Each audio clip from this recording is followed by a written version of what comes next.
할렐루야. 주님의 사랑과 은혜가 오늘도 하나님께 영과 진리로 예배하는 모든 성도님들께 풍성히 넘치기를 원합니다. 여러분들 청개구리 이야기 다들 아시죠?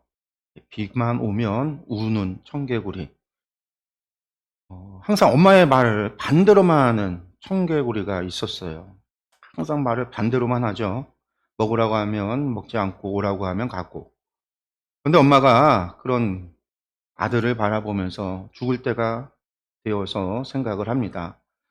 엄마 무덤을 이렇게 시냇가 옆에다가 만들어 놓으면 비가 오면 쓸려가잖아요. 그러니까 엄마 무덤을 언덕 위에 만들려고 하면 이놈의 아들이 분명히 반대로 할 테니 반대로 개울가에 무덤을 만들라고 그렇게 이야기를 하고 유언을 하고 죽어요. 그런데 이놈의 아들이 엄마가 유언을 하고 죽자 정신을 차렸는지 이때 돼서 평생 한 번도 말을 제대로 들은 적이 없다가 이때 돼서 엄마 말을 듣습니다. 그렇게 엄마의 무덤을 개울가 옆에 만들죠. 근데 비가 오니까 무덤이 쓸려가게 생겼어요. 그래서 청개구리가 비만 오면 슬피 운다라는 이야기입니다. 그래서 말을 안 듣는 자녀들을요, 청개구리 같다 이렇게 부르는 거죠. 청개구리 같다. 예, 이 이야기만 보면은요, 옛날 생각이 나요. 중국의 서안에 간 적이 있는데, 한여름에, 서안이 한 40분 막 엄청 덥거든요. 체리니까 일로 오라고 하면 절로 가는 거예요. 일로 오라고 해도 절로 가고, 그냥 떼를 쓰고 그냥 반대로만 완전히 청개구리 같았어요. 근데 이야기로는요, 여러분들 이런 일이 있을 수 있겠지만, 요즘은요, 평생 말을 안 듣던 자식이 나중에 개가천선해서 말을 듣는다? 별로 없는 것 같아요. 평생 말을 안 들었으면은요, 나중에도 계속 말을 안 듣는 것 같아요. 요즘은 좀 그런 것 같아요. 그래서 이런 속담이 있죠. 3살 버릇이 80까지 간다고. 어려서부터 그렇게 말 안 듣고 그러면 커서 철이 들어서도 그럴 가능성이 있다라는 겁니다. 마지막 유언을 하는 모세의 심정이 그런 생각을 해봤어요. 청개구리 엄마의 심정이지 않았을까. 이런 생각도 좀 해봅니다. 항상 반대로만 하는 자식을 보면서 반대로 이야기하는 그런 엄마의 심정이나 반드시 일어날 일, 이스라엘 백성들이 우상을 섬기고 하나님을 거역하여서 결국은 심판과 멸망을 당하게 돼. 그 일에 대해서 알기 때문에 이 이스라엘 백성들을 향해서 제발 그러지 말기를 바라는 모세의 심정.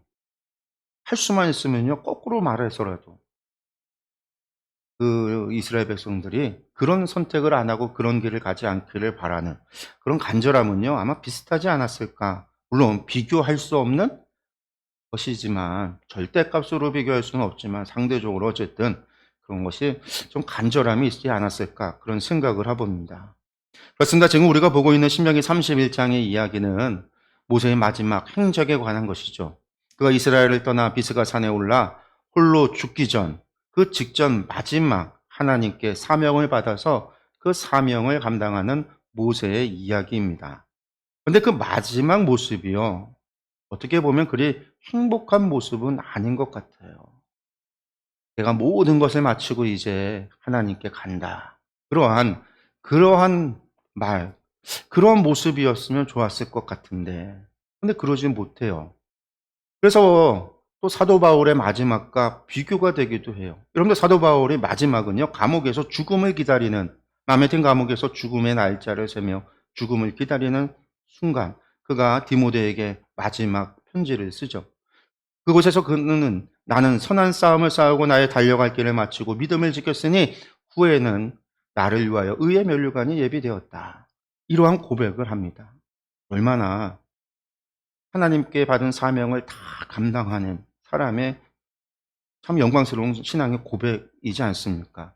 죽음을 앞두고 나는 내 사명을 모두 감당했다. 사명을 모두 감당한 자의 영광된 고백입니다. 그러나 모세가 마주한 마지막 사명은요, 이스라엘 백성들의 범죄로 인하여 받을 심판을 전제로 하고 있어요. 하나님의 무서운 심판으로 인하여 멸망할 이스라엘, 포로되어 세상에 흩어질 그들에게 전하는 마지막 당부의 이야기입니다. 그렇기에 그 목소리에는요, 간절함과 절절함이 가득 차 있을 수밖에 없어요. 사랑하는 성도 여러분, 오늘의 말씀을 통해서 모세의 이 간절한 이야기가 단순히 지금으로부터 3,400년 전에 있었던 이야기, 목이 곧고 패역한 이스라엘에게 전한 과거의 이야기가 아니라 지금도 우리에게 전하고 있는 하나님의 간절한 이야기임을 깨달아지고 또 그것이 우리 마음에 와닿는 그러한 은혜의 시간이 되기를 간절히 바랍니다. 우리가 말씀을 다시 한번 보면은요. 여러분들 오늘 본문 직전에 있었던 이야기, 사건이 무엇이죠? 지금 이야기가 어디에서 지금 연결이 되고 있냐면 바로 여호수아의 지도자 임명식에서부터 이어지고 있습니다. 모세가 먼저 백성들을 불러 모아서 그 앞에 여호수아를 세워 지도자로 선포를 합니다. 이어서 하나님께서 모세와 여호수아를 회막 안으로 부르세요. 지성소 앞, 회장 앞으로 부르죠. 하나님의 영광이 임하여 모든 백성들이 하나님께서 여호수아와 함께 하고 계심을 표적으로 보여주십니다. 그렇게 여호수아를 모세를 이은 지도자로 세운 거예요. 그런데 바로 그 영광스러운 자리에서 하나님께서 매우 뜻밖의 소리를 하셨습니다. 그것은 이스라엘 백성이 약속의 땅에 들어가며 반드시 하나님을 배신하고 우상을 섬기게 될 것이라고 하는 아주 놀라운 이야기였습니다. 그리고 결국에는 하나님께서 말씀하신 대로 그들은 심판을 받아 포로되어 세상에 흩어지게 될 것이라는 이야기죠. 모세는 비록 그 일에 대해서 예언을 했지만 예언의 말씀을 전했으니 그 일을 피할 수 있을 것이다. 이런 기대가 있었을 겁니다. 내가 이것을 미리 예언하고 미리 전했으니까 하나님께서 예언의 말씀을 주시면 백성들에게 그것을 전달하면 그들이 그것을 듣고 깨달아서 하나님을 떠나지 않고 하나님의 율례와 규례와 명령과 법도를 지키며 하나님만을 온전히 섬기는 거룩한 백성으로 살아갈 것을 바라고 기대하고 소망했을 거라는 거예요. 그런 마음으로 말씀을 전했을 겁니다. 그러나 여러분들 그러한 기대가 산산이 부서져 버렸습니다. 하나님께서 여호수아를 임명하는 그 자리에서 모세와 여호수아에게 하나님께서는요, 그 일이 반드시 일어난다. 약속의 땅에 들어가서 그 땅에서 그 일이 일어난다. 이렇게 말씀하십니다. 피할 수 없는 운명과도 같은 거라는 거예요. 물론 여러분들 정해진 운명이라는 것은 없어요. 하나님께서는 언제나 선택의 가능성을 우리에게 주시고 우리에게 스스로 선택할 수 있는 능력, 자유의지를 주셨기 때문에요. 그러나 하나님께서는요, 모세와 여호수아에게 분명하게 말씀하셨습니다. 모세가 예언했던 그 일이 일어난다는 거예요. 무섭고 두려운 일이고 너무나 슬픈 일입니다. 여러분들 이 일이 얼마나 두렵고 무서운 일인가 하면 여호수아가 이 이야기를 들은 이후에 두려워할 수밖에 없었다라는 거죠. 하나님께서 여호수아에게 몇 번씩이나 두려워하지 말라고, 내가 너와 함께 하겠다고 약속하시고 말씀하실 정도로. 근데 여러분 참 절망적인 이야기일 겁니다. 그러나 이것이 또 절망만 있는 것은 아니죠. 하나님께서 말씀하신 대로 이스라엘의 타락과 심판, 멸망과 포로의 상황이 벌어진다라고 한다면 또한 하나님께서 말씀하신 대로 포로되어 세상에 흩어졌던 그들이 하나님을 찾게 될 것이기 때문입니다. 그리고 또한 하나님께서는요, 그들이 하나님을 찾을 때, 마음과 뜻과 정성을 다해 하나님을 찾을 때에 하나님께서 그들을 찾아주시고 그들을 용서하시고 다시 회복시킬 것이기 때문에 이 일도 반드시 일어날 수 있는 거니까요. 심판과 멸망이 일어난다라고 한다면 또한 회개와 용서와 회복도 반드시 일어날 일입니다. 물론 이 또한 올바른 선택을 해야 돼요. 회개의 기회가 주어질 때에 회개의 선택을 해야 합니다. 그러면 반드시 하나님께서 다시 찾아주실 것이고 말씀하신 대로 조상들과의 언약을 기억하시고 이스라엘을 용서하시고 그들을 회복시킬 것입니다. 하나님께서는요, 이를 위한 준비를 모세에게 마지막 사명으로 주고 계신 거예요. 이스라엘 백성들에게 작은 희망의 씨앗을 심어 놓는 거죠.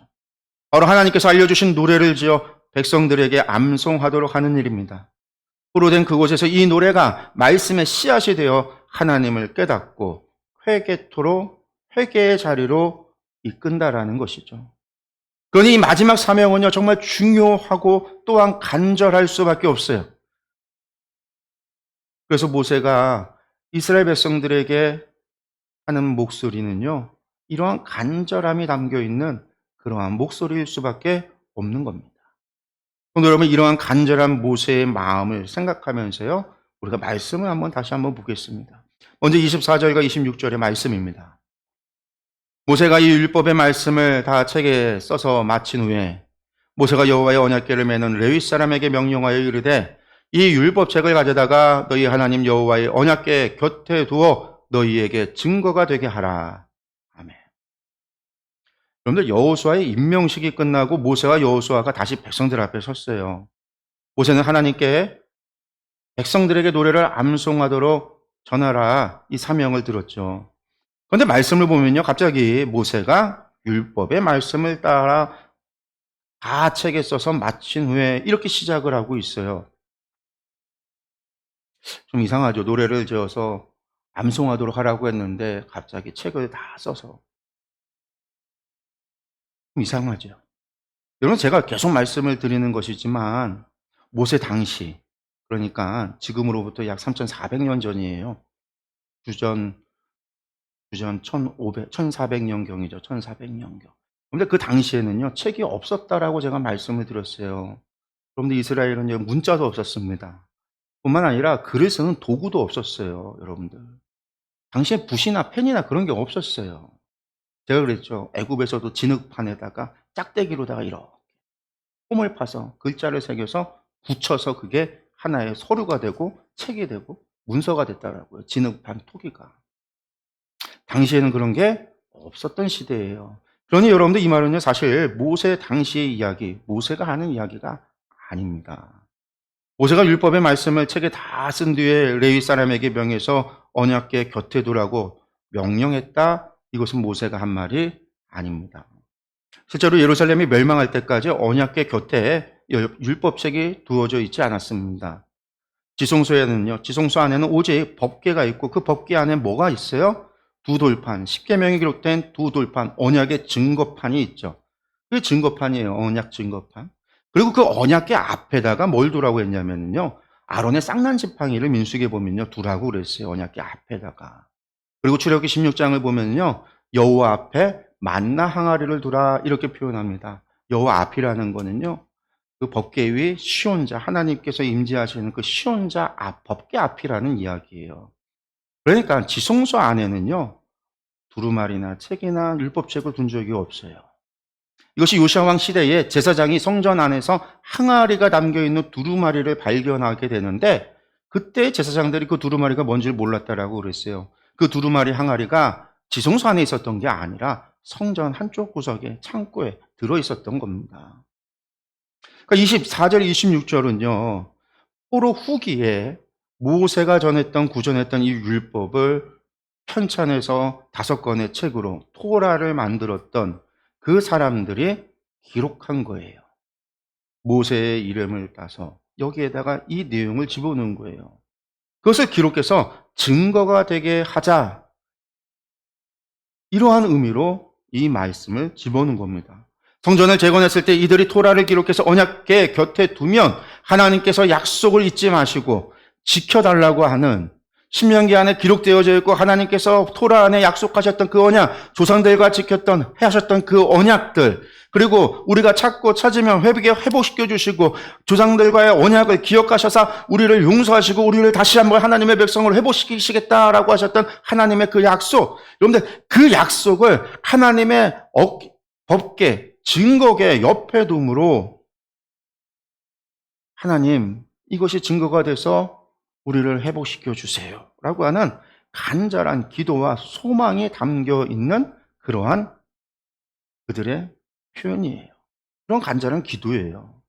그렇기 때문에 이것이 모세가 직접적인 육성은 아니에요. 그러면 모세의 직접적인 육성은 뭐냐?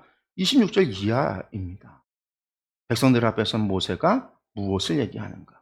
27절 말씀 보겠습니다. 내가 너희의 반역함과 목이 곧은 것을 아나니 오늘 내가 살아서 너희와 함께 있어도 너희가 여호와를 거역하였거든 하물며 내가 죽은 후에 이르랴. 아멘. 여러분들, 모세의 감정이 실려 있습니다. 울분이 담겨 있는 말이에요. 내가 너희의 반역함과 목이 곧은 것을 안다. 이렇게 지금 소리치고 있는 겁니다. 여러분들, 모세가 지난 40년 동안 얼마나 많은 고생을 했습니까? 이스라엘 백성들이 반역을 할 때마다 모세에게 찾아와 소리쳤습니다. 여러분들 모세를 죽이려고까지 했어요. 모세는 지금 그 순간들이 아마 머릿속에 스쳐 지나갈 겁니다. 그러한 숱한 반역과 저주의 소리와 생명의 위협을 당하는 일을 겪고도 모세가 지난 40년을 참아왔습니다. 그가 그렇게 참고 또 참았기에 그의 온유함이 지면의 모든 사람보다 더하다라고 하는 평가를 하나님께 듣게 되는 것이죠. 그런데 여러분, 여기서 온유함이라는 말이요, 그저 단순히 온순하다라는 말이 아니에요. 여러분들 히브리어로 온유하다는 말이 아나브라고 하는 말인데요. 여러분들 이것은 마치 주인에게 고삐를 잡혀 있는 말과 같은 상태를 의미해요. 주인이 고삐를 잡고 있는 말은요, 주인이 원하는 대로 행동하게 되어져 있어요. 가자 하라면 가고요, 서라 하면 서고요, 오른편으로 가자고 땡기면 오른편으로 가고, 왼편으로 가자고 고삐를 땡기면 왼편으로 가는 거, 여러분들 그것이 고삐 잡힌 말이에요. 그런 말의 온순함을, 주인을 향한 온순함을 아나브라고 합니다. 모세는 하나님께 고삐 잡힌 말과 같이 지난 40년을 살았습니다. 어떤 핍박과 박해와 생명의 위협과 조롱 속에서도요, 그는 화내지 않고 그저 묵묵히 하나님의 말씀에 순종했어요. 성도 여러분, 모세가 성격이 없는 것이 아니잖아요. 40세에 욱하는 마음으로 사람을 때려 죽인 사람이 모세입니다. 그러나 여러분들, 그가 참고 또 참았습니다. 그래도 모세가 백성들에게 소리치는 거예요. 내가 너희의 반역함과 너희의 목이 곧은 것을 안다. 오늘 내가 살아서 너희와 함께 있어도 너희가 여호와를 거역하였거든 하물며 내가 죽은 이후에 일이랴. 안 봐도 비디오라는 겁니다. 뻔할 뻔짜라는 것이죠. 여러분들, 백성들은 놀랐을 겁니다. 여호수아를 지도자로 세우고 하나님께 나아갔다 오더니 이런 모욕적인 욕을 자신들에게 하고 있으니 말입니다. 여러분들, 그러나 그 누구도 대꾸하지 못합니다. 모세가 지금 하나님을 만나고 나온 것을 알기 때문입니다. 하나님께서 무슨 이야기를 한 것 같다, 모세가 무슨 이야기를 들은 것 같아 한편으로는 또 두려울 겁니다. 그러한 백성들, 근데 어리둥절하며 걱정과 근심, 두려운 눈으로 자신을 바라보는 백성들을 향해서 모세가 명령합니다. 28절입니다. 너희 지파 모든 장로와 관리들을 내 앞에 모으라. 내가 이 말씀을 그들의 귀에 들려주고 그들에게 하늘과 땅을 증거로 삼으리라. 아멘. 모세는요, 모든 지파의 장로들과 관리들에게 나오라고 말합니다. 그런데 그리고는 그들에게 하나님께서 알려주신 노래를 전하며 하늘과 땅을 증거로 삼겠다라고 이야기합니다. 이 말씀을요, 히브리어 원어로 보면은요, 1인칭이 반복해서 말하는 것을 볼 수 있어요. 1인칭 권유형의 문장이 계속해서 반복이 돼요. 내가 말하겠다, 내가 하늘과 땅을 증거로 삼겠다, 내가 하겠다라는 것. 이처럼 그 주어에 모세 자신이 강조되어져 있습니다. 이 말을 의미하는 게 뭐냐면, 모세의 의지를 1인칭 권유형의 말로 거듭해서 사용함으로 강조하고 있다는 거예요.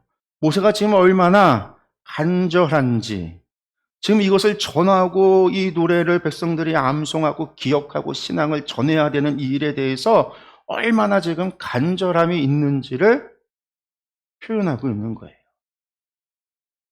이러한 표현은요, 계속해서 이어집니다. 모세는 계속해서 내가를 이야기합니다. 29절과 30절의 말씀입니다. 내가 알거니와 내가 죽은 후에 너희가 스스로 부패하여 내가 너희에게 명령한 길을 떠나 여호와의 목전에 악을 행하여 너희의 손으로 하는 일로 그를 경노하게 하므로 너희가 후일의 재앙을 당하리라 하니라. 그리고 모세가 이스라엘 총회에 이 노래의 말씀을 끝까지 읽어 들리니라. 아멘. 근데 29절에도 반복이 되죠. 내가 알거니와 내가 죽은 후에 내가 너희에게 명령한, 전부 모세 자신이 강조되고 있어요. 모세가 이렇게 자신을 강조하며 반복해서 말을 하는 이유는요, 오직 한 가지밖에 없습니다.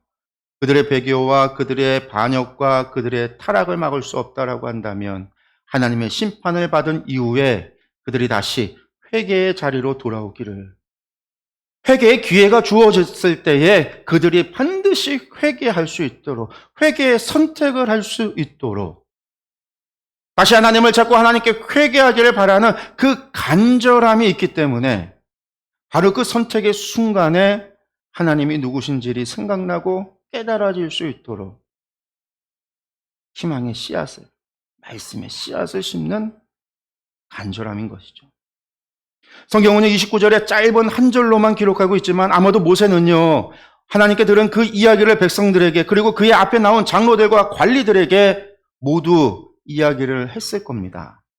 왜냐하면 지금 이 일이 얼마나 중요한지를 알리기 위해서는요, 이것을 노래를 암송하고 또 이것을 대대로 전하는 일이 얼마나 중요한지, 이것을 잊어버려서도 안 되고 중단해서도 안 되는 일이 얼마나 중요한지를 알리기 위해서는요, 그들이 앞으로 행할 죄가 무엇인지 알아야 한다라는 거예요.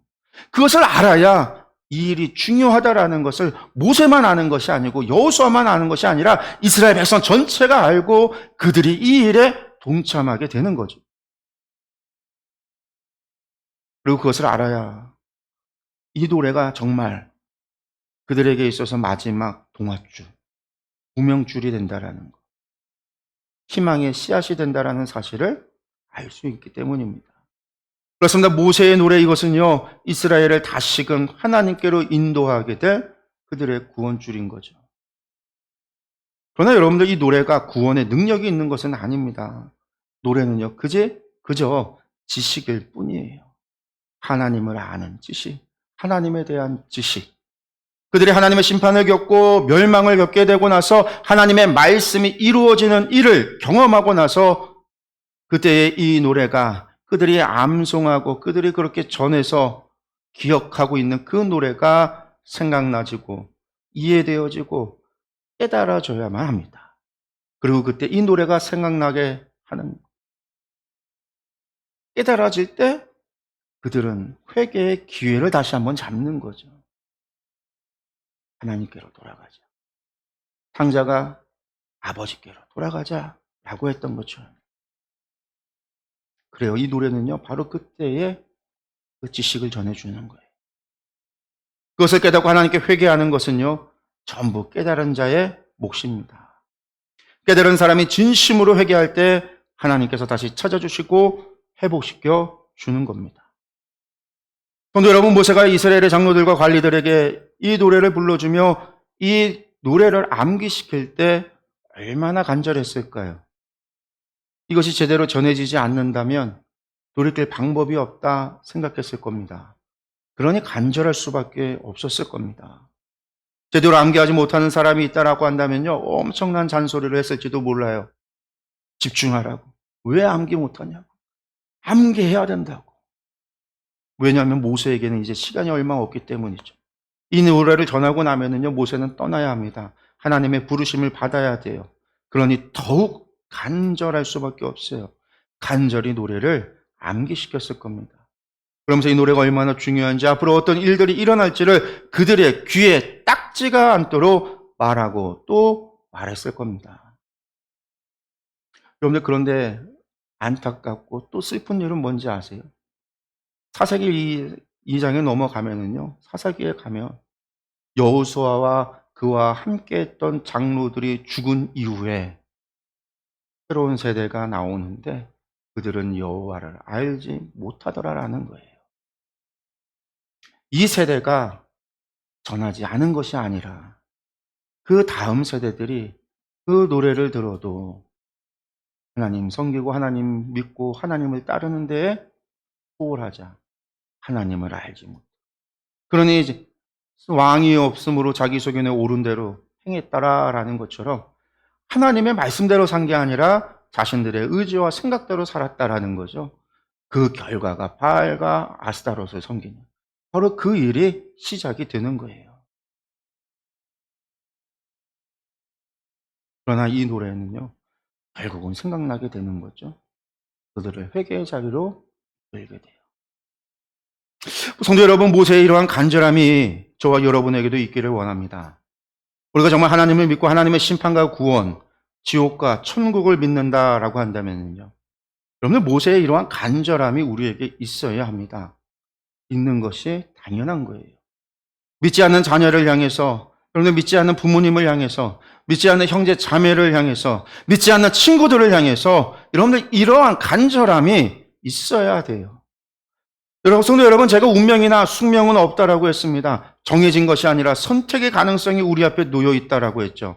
하나님께서 예정하신 것이 아니라 예시, 계획하신 것이 있고 그 계획 속에서 우리는 선택의 기회가 주어집니다. 그러나 세상에 정해진 것이 있습니다. 그것은 뭐냐면요, 그 무엇도 바꿀 수 없는 것, 선택에 할 수 없는 것, 그게 있어요. 그게 뭐냐면 바로 하나님의 심판입니다. 우리 모두 그 심판의 자리에 분명하게 선다라는 거예요. 그렇습니다. 사람의 인생을요, 우리가 일생이라고 부릅니다. 한 번 사는 삶, 한 번 사는 생명이라는 것이죠.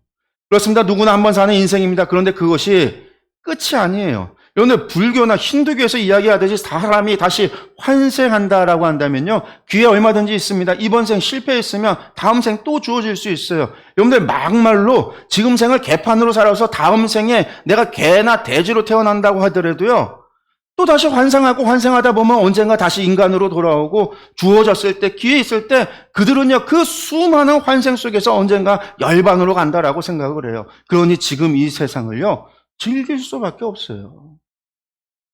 그냥 주어진 자리에서 그냥 사는 거예요. 그러나 우리의 인생은요, 그러지 않아요. 우리의 인생은 일생입니다. 한 번 사는 인생이에요. 그런데 그것이 끝이 아닙니다. 성경은 우리에게 분명하게 말씀합니다. 사람의 인생의 끝에는 하나님의 심판이 있다라는 겁니다.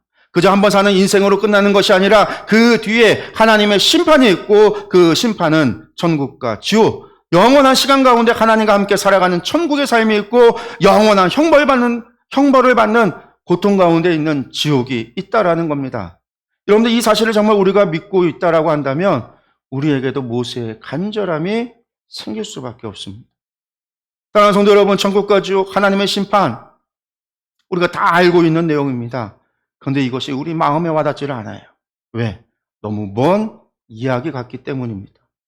우리의 삶의 문제들이 늘 코앞에 있는 그 문제들이 더 크기에 우리는 삶의 문제 앞에 아둥바둥거리고 살아갑니다. 그러나 여러분들, 잊지 말아야 합니다. 결코 잊어서도 안 됩니다. 우리의 마음에 새기고 항상 기억해야 합니다. 왜냐하면 사람이 태어나는 것은 순서가 있지만 여러분들, 가는 것은 순서가 없기 때문이에요. 하나님께서 오늘이라도 부르시면 가야 하는 것이 우리의 인생입니다. 모세가 눈이 아직 새하지 않았고 기력이 딸리지 않았지만 하나님이 부르실 때에 그는 가야만 했습니다. 여러분들, 그것이 인간의 인생이에요. 그리고 그렇게 하나님이 부르시면 우리는 그 즉시 하나님의 심판의 자리에 서는 겁니다. 그곳에서 후회하고 그곳에서 울부짖고 그곳에서 매달려 봐야 아무 소용이 없습니다. 이 사실을 믿는 사람은요, 모세의 간절함을 품게 되어져 있어요. 뿐만 아니라 그 자리에 나는 통과하는데, 나는 양이 되는데, 내 가족이, 내 자녀가, 내 부모가, 내 형제 자매가, 내 친구가 염소가 되고 사망의 자식이 되고, 그렇게 되어진다라고 한다면요, 여러분의 그 천국이 과연 우리가 가야 되는 그 천국에서 나만 행복하면 돼가 아니라 과연 행복할 수 있을까? 또 우리가 그런 생각을 해보게 됩니다. 우리가 이것을 정말로 믿는다라고 한다면, 성도 여러분, 이 간절함, 모세의 간절함이 우리 가운데 있어질 수밖에 없다라는 것. 성도 여러분, 이 간절함이 우리 안에 회복되기를 원합니다. 이 간절함으로 우리의 가족과 친구와 이웃을 위해 기도하며 주의 복음을 전하는 저와 여러분이 되기를 간절히 축원합니다. 기도하겠습니다. 이 시간 우리 함께 기도할 때요,